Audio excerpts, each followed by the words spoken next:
Moving on to agenda item 34, the Harder Parkway Park Project Award. Mr. McIntyre.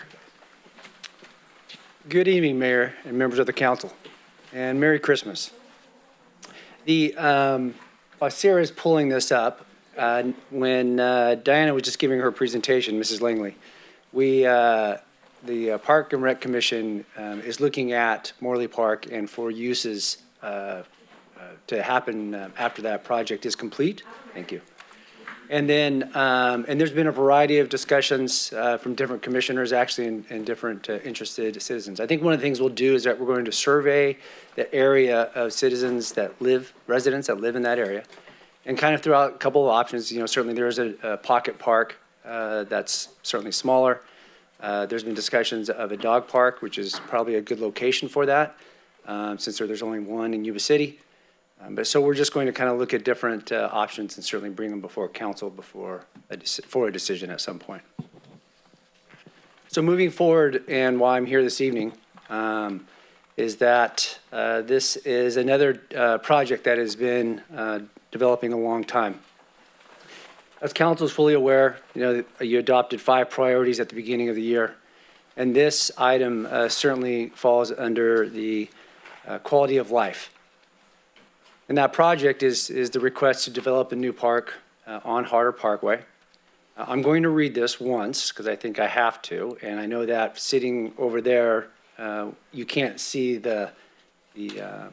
not sitting over there where Mrs. Langley is, but when you're on TV land, you can't see the recommendations. So here we go.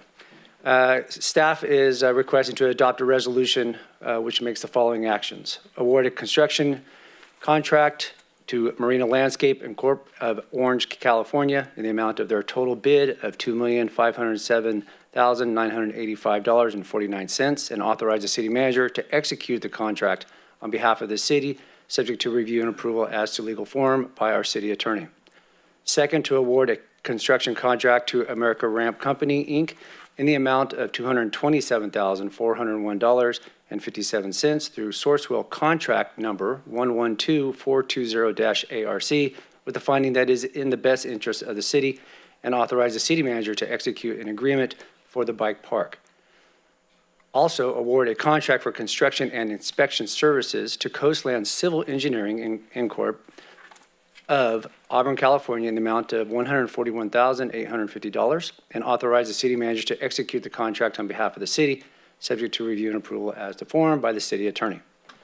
Authorize, last one, authorize the finance director to make necessary appropriations from the American Rescue Plan Act funds in the amount of $1,260,480.77 to CIP account 941207-65501 in order to bridge the funding shortfall and ultimately fund the park project located on Harder Parkway. This is a location map, obviously defining it is between Butte House Road and Highway 20. If you look to the west of the park, you'll see Sutter Bike Path. This is going to be the park, a gateway to the Sutter Bike Path as well. I'll talk about the components and how we have addressed what we anticipate to be a high use of just the access point to the Sutter Bike Path. So to be a little bit more specific, as I talked about the bike path, as you come into the park off of Harder Parkway, you have approximately 442 parking spots, not 420. And you have a bathroom located there. And then on to the west, you've got a pavilion area. And then as you work around the park, we have this access would take you to the Sutter Bike Path. You have within the park itself a bike park, which I'll get more specific on, a continuous walking path that is well lit, and then you get to the exercise fitness area to the north of the park, a full court basketball court as you come around, and then typical play equipment. Those are just some more amenities that will be in the park as well. And what I talked about, the pavilion area, these are components that will be in the pavilion area. Certainly, pictures are worth 1,000 words, and it's getting late. In this screenshot, it is certainly kind of typical playground equipment that we've had, successful playground equipment that we've had in our parks. Traditional components such as for children 5 through 12 and for children 2 to 5. Those are separate playing features. The bottom left is an inclusive spinner. It is ADA accessible. Then you've got in the middle a rock climbing wall. I'll slow down. And then you've also got swing sets and specifically inclusive swing sets as well. Talked about the fitness area.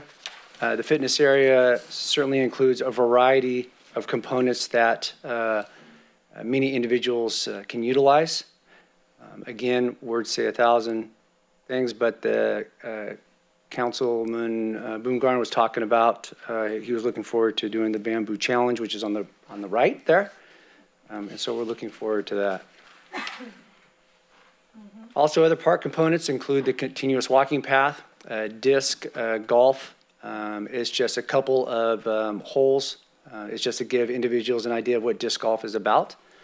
We are hoping in the near future to add some more disc golf in our area, but more to come on that later. We also have bathrooms, of course. I think with this park, staff has done a really good job on focusing on lighting, safety lighting throughout the evenings. And then, of course, open space for children just to naturally play, which is almost a lost art these days right now. And then we certainly have a full court basketball court. The unique feature about this park that is unique as it relates to the state of California, there are only 3 that are built like this. It is right in the middle, a precast pump track. And then on the outside, the exterior, we have low and medium skill tracks with obstacles. And then, of course, we have bike fix-it stations, which are equipped to work on bikes. And then on the middle right, you've got a bike entrance sign, which provides opportunity for paid sponsorships to help defer the cost of maintenance.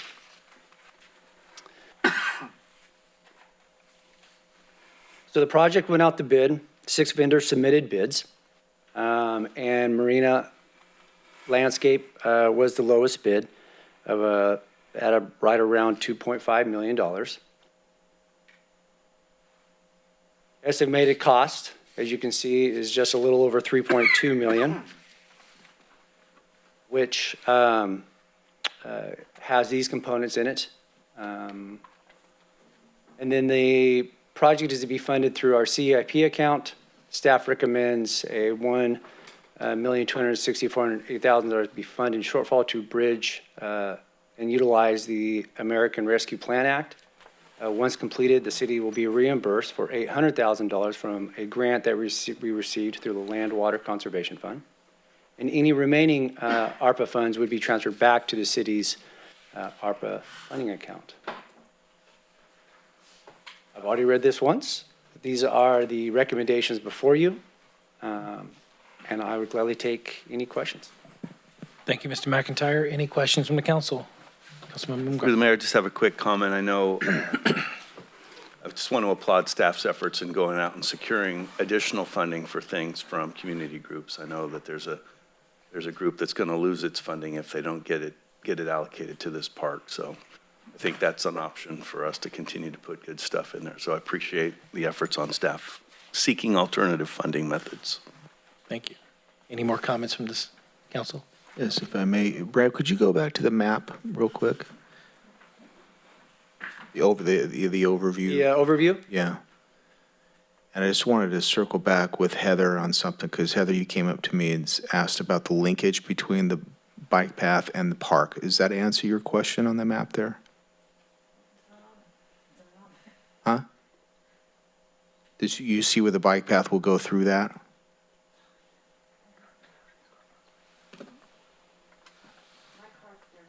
Oh, your car, you're going to talk. Okay, I didn't realize that. My fault. I just want to make sure you had your question answered. All right, never mind. Okay. Any other comments? Then we will go to comments from the public. And Heather Essman.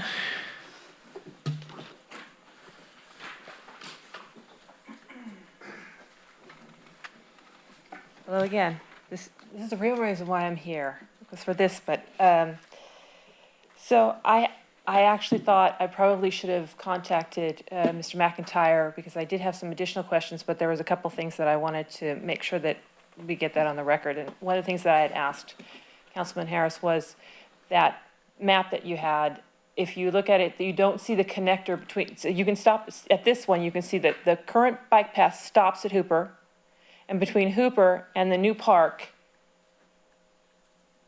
there's nothing planned, at least not on this, it's not in this project. So I'm curious as far as what's the timing, or even if there is a plan between Hooper Park, connecting the the park and the path together, because right now, I drove there recently. It's a bit of, I encourage you all to look. It's basically going down onto, what is it, Jefferson? And then coming up some other little path there. There will be people who will be connecting that. They're going to do that, whether there's a path there or not. And I don't know if that's private property or if that's city property, if that's going to cause some problems. You're also going to end up having a lot of students that want to go to the high school coming across that way and coming down harder, because that's probably the best way for them if they're going to take a bike. And then in the afternoon, just go back up to the bike path, the pump path, or whatever they were calling it. But one of the questions I had was in the newspaper. It said that in 2019, the city received a $800,000 grant with the required $800,000 city match to construct a park. So the $800,000 he mentioned just briefly do we have the $800,000? Was that basically out of the $1.9 million that was in the account? Also, the $1 million from the American Rescue Act plan, I'm not sure. I know that there's requirements on what you can spend that on, and whether or not this is an allowable activity, I'm not sure. It seems like it's stretching it if you're trying to say it's somehow some impact from COVID. It's not really like a COVID-related thing, so I'm not sure if there's some sort of connection between the two, and if somebody wanted to explain that. But anyways, those were most of my questions that I think that otherwise I can clarify the rest with Mr. McIntyre. So in terms of the bike path connection between the east end of the current bike path at Hooper Road to the connection to this new park, we actually have a grant for construction of a bike path. Dock and Engineering is designing that right now. So in terms of timing, it won't be in the same time frame as this project, but it'll be shortly thereafter. It not only includes that connection, but we also have a grant through SACOG to construct a shared path on the west side of Harder Parkway from Butte House Road to Highway 20, because currently there's no sidewalk along that west side. And so it will kind of finish that connection from the bike path down to the high school, so that kids that are going that area. In terms of the ARPA money, we are going to have a funding workshop in January, on January 25th, where Spencer Morrison, the finance director, is going to go through not only the ARPA money, but the CARES Act money and how it's been allocated, what it's to be utilized for, restrictions on it. And so he will give a full breakdown of what's been allocated to date, how it complies with the different funding requirements. That answer your questions? $800,000? The 800,000, do you want to handle that, Mr. McIntyre, please? Yeah, so if I understand the question correctly, so at the time that we applied for that grant, the city had $800,000 to match their $800,000. And that is part of this project. Obviously, it doesn't include the entire project, but our match was actually before we applied for the grant. All good? All right. Any other questions from the public? Tom? All right, any online? No public comment. All right, back to the council for action. Okay, I'll make, Shannon, correct me if I'm wrong here, but I'd like to Move that council adopt a resolution which makes the following actions, including items number 1, 2, 3, and 4 in the staff report. I have a motion and a second. All those in favor say aye. Aye.